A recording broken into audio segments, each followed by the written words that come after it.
सरदार पटेल प्रधानमंत्री होते ना, अभी कुछ और ही होता। और यूएनओ में हम गारंटी दे रहे हैं, मुकदमा चलता, पाकिस्तान किया रहता कि लाहौर वापस कर दूं। लेकिन हमारा फौजी इसलिए शहीद हो जाए कि उसको बढ़िया बुलेट प्रूफ जैकेट नहीं मिला था, इसलिए शहीद हो जाए कि उसका गोली खत्म हो गया था, तो इसके लिए वो फौजी नहीं जिम्मेदार है, देश जिम्मेदार है। 19 समय अमेरिका, ब्रिटेन, फ्रांस के पास जितने ताकत का परमाणु बम था ना, उससे कहीं ज्यादा पावरफुल होमी जहांगीर भाभा बना रहे थे। इन्हें सम्मान देने के लिए यूरोप वालों ने बुलाया था, आइए आप यूरोप में अपना भाषण दीजिएगा, और जहाज लड़वा दिया सब इनका माउंट ब्लांक पर्वत पर। और हमारे होमी जहांगीर भाभा का केवल हाथ आया था, पूरा शरीर खत्म हो गया था, डीएनए टेस्ट से पता चला था उन्हीं का हाथ है। मुंबई, यहां पर मुंबई है ना, मुंबई के पास एक छोटा सा, नहीं नक्शा में नहीं मिलेगा आप लोग को, मुंबई के पास पहाड़ों के बीच में एक जगह है जिसका नाम है ट्राम्बे। क्या नाम है? ट्राम्बे।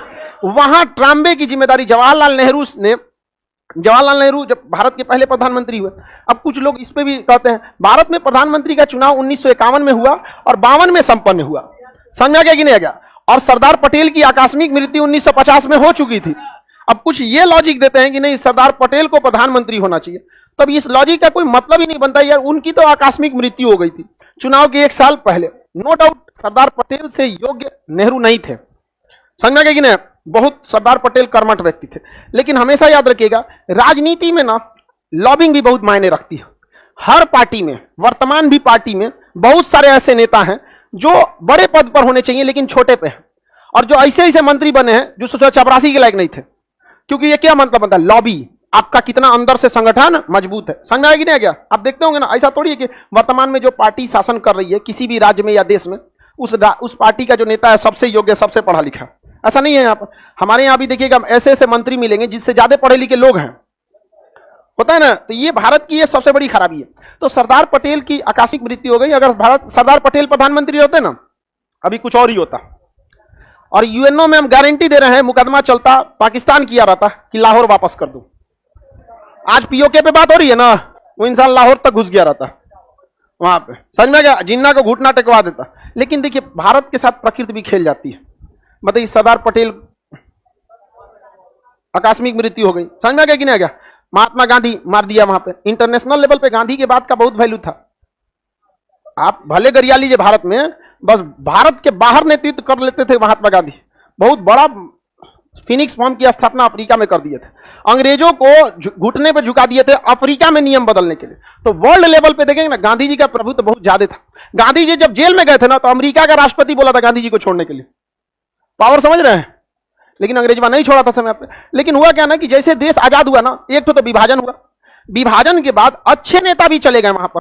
जैसे लियाकत अली जो थे वित्त मंत्री, वो कहां चले गए? वहां प्रधानमंत्री बन गए जाके। क्या हो गया? प्रधानमंत्री। एक तो देश का विभाजन हुआ, उसमें से बड़े बड़े नेताओं का क्या हो गया? आकस्मिक मृत्यु हो गई। 1951-52 के बाद पहले प्रधानमंत्री बने, और जवाहरलाल नेहरू को लग गया कि हमारे देश को दूसरे देशों से क्या है? खतरा है। अतः उन्होंने होमी जहांगीर भाभा को बुलाया और उन्होंने कहा कि आप बेहतरीन वैज्ञानिक हैं, आप कुछ कीजिए। तो 1954 में इन्होंने बुलाया था होमी जहांगीर भाभा को। उन्होंने कहा हमें 20 साल दे दीजिए, 20 साल में हम भारत को परमाणु संपन्न नहीं कर देंगे, तब कहिएगा। तो जवाहरलाल नेहरू को लग गया कि हमें क्या करना है, 20 साल तक क्या करके रखना है? बचा के रखना है। क्या करना है? भारत को बस 20 साल तक बचा के रखना है। 20 साल बाद होमी जहांगीर भाभा क्या दे देंगे? परमाणु वैज्ञान, परमाणु बम। तो जवाहरलाल नेहरू चल गए चाइना के पास। सोचे कि हमारा लड़ाई एक गो से हो सकता है जिससे हम नहीं हट पाएंगे। उस समय हमारी स्थिति चाइना से कमजोर थी, समझा गया? अगर बात हम आंकड़ों की करेंगे तो अभी चाइना के पास हमसे बेटर इकोनॉमी है, हमसे ज्यादा वहां पे लड़ाकू जहाजें हैं, पैसा है, सैनिक है, सब कुछ है। ये बात सही है, बस हिम्मत छोड़ के उसके पास सब कुछ है, समझ में आ गया कि नहीं? लेकिन इसका मतलब ये नहीं कि आप अपने फौजियों की हिम्मत के बदल से उनका घर उजाड़ दीजिएगा। फौजी की भी अपनी फैमिली होती है, उनके भी बाल बच्चे होते हैं। अगर वो शहीद हो रहा है इस वजह से कि सामने वाला दुश्मन भारी पड़ रहा है, तो एक बात समझ में आती है। लेकिन हमारा फौजी इसलिए शहीद हो जाए कि उसको बढ़िया बुलेट प्रूफ जैकेट नहीं मिला था, इसलिए शहीद हो जाए कि उसका गोली खत्म हो गया था, तो इसके लिए वो फौजी नहीं जिम्मेदार है, देश जिम्मेदार है। 1962 में शैतान सिंह जब चाइना को मारने निकले थे ना, चाइना वाले भाग गए थे, सब वापस लौट के आए। जानते हैं क्यों? गोली खत्म हो गई थी। शैतान सिंह जो थे वहां पर बंदूक के आगे संगीन निकला रहा था, उससे मार मारे थे। मतलब ये हमारे देश का काम है। मतलब फौजी अब चाकू से मारेगा, ये उसकी हिम्मत देख सकते हैं। मार पूरा गोली लगा हुआ है, मार को, ये गड़बड़ है।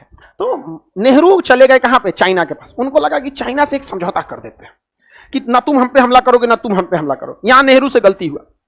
गलती ये हुआ कि भाभा ने क्या कहा था 20 साल, ये पंचशील समझौता लेके गई कि 20 साल के लिए, कितना साल के लिए 20 साल के। पंचशील समझौते में ये था कि दोनों देश एक दूसरे पर हमला नहीं करें, अच्छा समझौता था।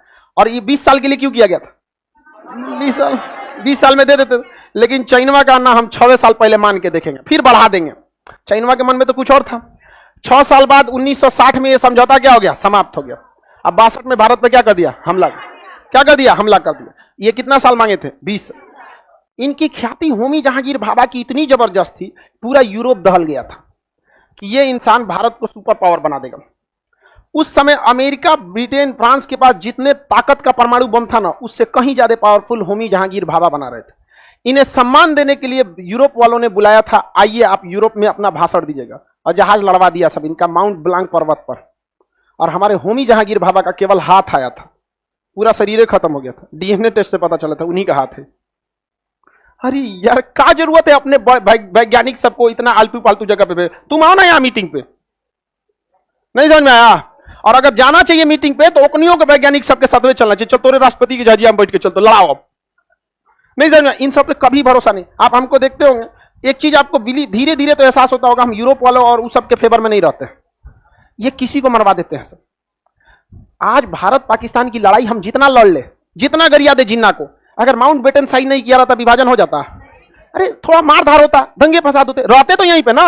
लाख गरिया लीजिए आप जिन्ना को, लाख गरिया लीजिए इसको, लेकिन सारा प्लानिंग लंदन से रची गई थी कि जिंदगी भर लड़ाएंगे और जिंदगी भर हथियार बेचेंगे।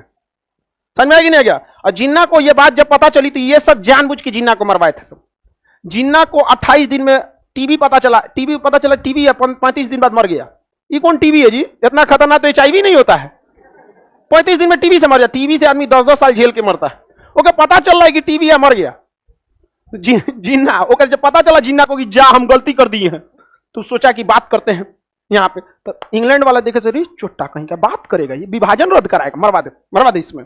वहां पे मरवा दिया। यहाँ पर हमारा जो भी टुकड़ा हुआ ये सब किसने कराया है? सब अंग्रेजों ने। लेकिन क्या है ना कि हम लोग टुकड़े के बाद अंग्रेज इतना लड़ा दिए सब ना कि उसके ऊपर हम लोग नहीं सोच पाते। समझ रहे हैं कि नहीं? वरना हम तो म्यांमार से शुरू होकर कहां तक जाते थे, अफगानिस्तान तक। हम लोग का वहीं तक हइयो है यहाँ पर। नहीं समझ में आया? बताइए हम लोग का ये सपना टूट गया कि नहीं टूट गया? और 1974 में भारत का पहला परमाणु परीक्षण हुआ था। कहां पर? पोखरण, स्माइलिंग बुद्धा। लेकिन सक्सेस नहीं है। होमी जहांगीर भाभा रहते तो सक्सेस हो जाता। और उस समय तब पता चलता ससुरा, क्योंकि उस समय भारत और चीन का जो लड़ाई था उसके घाव ताजा थे। और हम लोग 1962 में हारने का सबसे बड़ा रीजन था कि हमारे पास परमाणु बम नहीं था, नहीं तो चला दिए रहते लोग ससुरा को। आओ ना, आए 2017 में तो आया था डोकालाम में, आया था ना चाइना डोकालाम में। कहां गया? मार देगा आदमी, बीजिंग उधिया ये जाएगा। समझ में आएगी नहीं? हम लोग यहाँ मारेगा तो कौन जी, आधा से ज्यादा तो खेत है। नहीं समझ में आया? भारत सघन रूप से नहीं भी बसा हुआ है, भारत ऐसे बिगड़ा हुआ है। परमाणु बम मारेगा तो सोचेगा यार यहाँ आबादी कम है, वो गांव पे मारते हैं, वो गांव पे मारते हैं, मार जाओ वो गांव से यहाँ तक। समझ में आ रहा है कि नहीं? किसी को कोई दिक्कत नहीं है?